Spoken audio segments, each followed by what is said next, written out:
Delhi Sengottai car வெடிப்பு 9 பேர் உயிரிழப்பு தீவிரவாத தாக்குதலாக கருதி விசாரணை.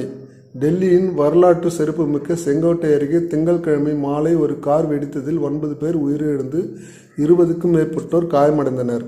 இதையடுத்து அதிகாரிகள் மெட்ரோ நிலையங்களை மூடி சந்தைகளை கைவிட்டு நாடு முழுவதும் தீவிரவாத விசாரணையை தொடங்கினர். தற்போது இந்த விசாரணையை இந்தியாவின் முக்கிய எதிர் தீவிரவாத அமைப்பு மேற்கொண்டுள்ளது. வெடிப்பு மாலை 6:52 மணிக்கு ரெட்ஃபோர்ட் மெட்ரோ நிலையத்தின் கேட் எண் 1 அருகே உள்ள போக்குவரத்து சிக்னலில் வெள்ளை நிற ஹுண்டாய் i20 கார் வெடித்தபோது ஏற்பட்டது. வெடிப்பின் சக்தியை அருகில் இருந்த 22 வாகனங்களை தீப்பிடிக்க செய்து சுபாஷ் மார்க் சாலையில் பரவலாக சிதறல்கள் ஏற்பட்டன. திங்கட்கிழமை காலை ஹரியானாவின் ஃபரிதாபாத்தில் 2900 கிலோ வெடிமருந்துகள் பறிமுதல் செய்யப்பட்ட சம்பவத்துடன் இதற்கு சம்பந்தம் இருப்பதாக கருதப்படுகிறது.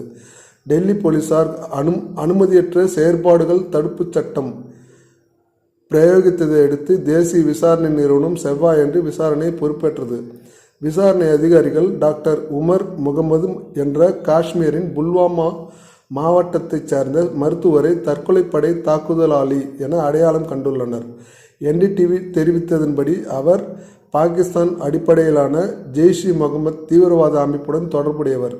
அவருடைய 2 கூட்டாளர்கள் கைது செய்யப்பட்டதும் வெடிமருந்துகள் பறிமுதல் செய்யப்பட்டதும் காரணமாக அவர் பீதியடைந்து கார் வெடிப்பை நடத்தியிருக்கலாம் என சந்தேகிக்கப்படுகிறது.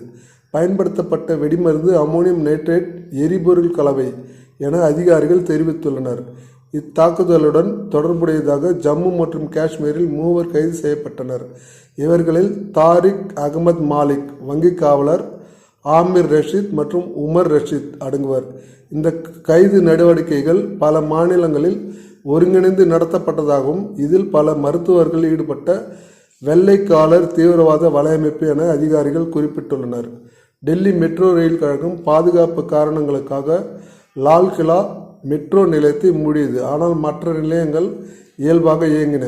பழமையான சின்னங்களின் ஆணையம் ரெட்ஃபோர்ட்டை நவம்பர் 13 வரை சுற்றுலா பயணிகளுக்கு தற்காலிகமாக மூடியது. இதேவேளை சாந்தினி சவுக் வர்த்தகர் சங்கம் கடைக்காரர்களிடையே ஏற்பட்ட பயத்தால் சந்தையை மூடியது. போக்குவரத்து போலீசார் சுபாஷ் மார்க் சாலையில் சில பகுதிகளை மூடி மாற்று வழிகளை பயன்படுத்துமாறு பொதுமக்களுக்கு அறிவுறுத்தினர். மகாராஷ்டிரா, உத்தரப்பிரதேசம், பஞ்சாப் உள்ளிட்ட பல மாநிலங்கள் பொது இடங்களில் பாதுகாப்பு நடவடிக்கைகளை அதிகரித்துள்ளன. பூட்டானில் உத்தியோகபூர்வ பயணத்தில் இருந்த பிரதமர் மோடி இந்த தாக்குதலுக்கு பொறுப்பானவர்கள் யாராக இருந்தாலும் நீதிக்கு உட்படுத்தப்படுவர் என்று உறுதியளித்தார்.